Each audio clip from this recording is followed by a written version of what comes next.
हो गया भाई, ग्लोब हो गया, trade setup, Nifty Nifty bank हो गया। सीएनबी सेवाज का मॉर्निंग पैनल के पास जाने का वक्त है, लेकिन वो आज के दो बिग स्टॉक्स पहले कवर कर लिए जाए। कौन कौन से? देखिए, आज के दो बिग स्टॉक्स में पहले तो कल वाला ही एक स्टॉक वेदांता। और कल हमने एक चीज डिस्कस की थी कि न्यूज नेगेटिव थी, लेकिन स्टॉक शायद ना गिरे क्योंकि सब शॉर्ट करके गए थे। कल आधा का ऊपर ही बंद हुआ। एग्जैक्टली, कल ऊपर बंद हुआ क्योंकि मतलब परसों ना मुझे बहुत लोगों ने कहा था कि सर वेदांता में कुछ नेगेटिव आ सकता है क्या, वेदांता में कुछ नेगेटिव आ सकता है क्या। और मैं बिल्डअप भी देख रहा था, मुझे लग रहा था कि परसों वेदांता में शॉर्ट है, इसके लिए कल ये स्टॉक नहीं गिरेगा, आज गिरेगा ये स्टॉक। और आज मुझे लग रहा है अच्छा गिरेगा ये स्टॉक। और आज तो चाइना का भी थोड़ा सा नेगेटिव फैक्टर है। तो ये फॉक्सकॉन वेदांता की डील फेल हुई है, ये नेगेटिव है।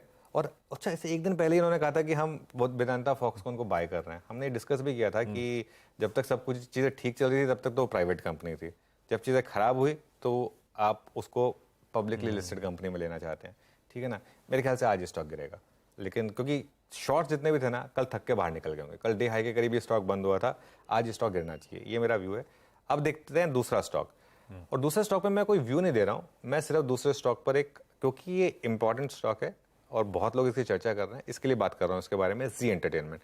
कलर नहीं दूंगा मैं इसको कोई, क्यों? क्योंकि एक तो सेम मीडिया स्पेस में है, तो लॉजिक मतलब तर्क संगत नहीं है हमारे लिए कि हम इसके ऊपर कोई कमेंट्री करें रेडिया ग्रीन के ऊपर, ठीक है ना। F&O बैन में आया है कल ये स्टॉक, और एनसीएलटी ने ऑर्डर रिजर्व किया है। अच्छा, नॉर्मली जब एनसीएलटी ऑर्डर रिजर्व करता है नॉर्मली, तब वो जो ऑर्डर होता है वो नॉर्मली पास होता है नॉर्मली, तो ये शायद मार्केट मान के चलेगा। कल सैट ने रिजेक्ट किया पुनीत गोयनका और सुभाष चंद्र की वो जो एप्लीकेशन थी वर्सेस सेबी। बहुत कम ऐसे मामले होते हैं जिसमें सेबी के ऑर्डर में सैट एटलीस्ट स्टे नहीं करता है, ठीक है ना। इंटरिम रिलीफ तो दे देता है सैट नॉर्मली, कल वो भी नहीं हुआ। जो मार्केट की थ्योरी है, मैं उसको फुल्ली सब्सक्राइब नहीं करता हूं, लेकिन जो मार्केट की थ्योरी है वो ये है कि इसका मतलब क्या है कि क्या ये एक अब सोनी कंपनी होगी विदाउट द बैगेज। बैगेज को मैं यूज कर रहा हूं क्योंकि वो एक ऑब्वियसली एक एनेक्डोटल एविडेंस रहा है उसका, without the baggage of Puneet Goenka and Subhash Chandra. ये मार्केट की एक थ्योरी है कि क्या ऐसा हो सकता है कि एक प्योर एमएनसी कंपनी बन जाए ये, जिसमें गोयनकाज नाउ। लेकिन इसमें अभी दिल्ली दूर है, अभी डील हो जाने दीजिए, उसके बाद ही एक चीज़ लीजिए। मैं हमेशा लोगों को बोलता हूँ, एक बार डील हो गई, सब कुछ फ्रक्टिफाई हो गया ना, आप भले इस स्टॉक को 400 रुपये पे ले लें, ठीक है, लेकिन वहाँ आपको क्लैरिटी होगी कि यहाँ से ये स्टॉक चलेगा। आप प्रीएम्प्ट करने के चक्कर में कोई चीज़ लेंगे ना, वहाँ पे कई बार 30-40% की डिक्लाइन भी आ सकती है। इसके लिए मैं हमेशा उसको बोल रहा हूँ, अगर आपको जी एंटरटेनमेंट में वो सोनी वाली अगर तेज़ी खेलनी है, अगर हो जाने दीजिए इसको।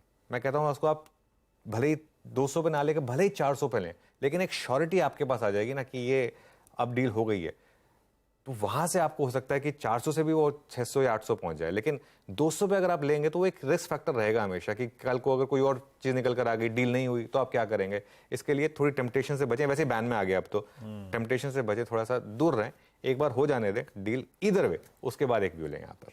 बढ़िया है। ये दोनों स्टॉक्स जो खबरों में है, ये हैं आज के बिग स्टॉक्स, ब्यूटीफुल एक्सप्लेनेशंस के साथ, वेदांता और जी एंटरटेनमेंट। स्क्रीन पे मैंने भी ऐड कर लिया, आप भी कर लीजिए। रखें।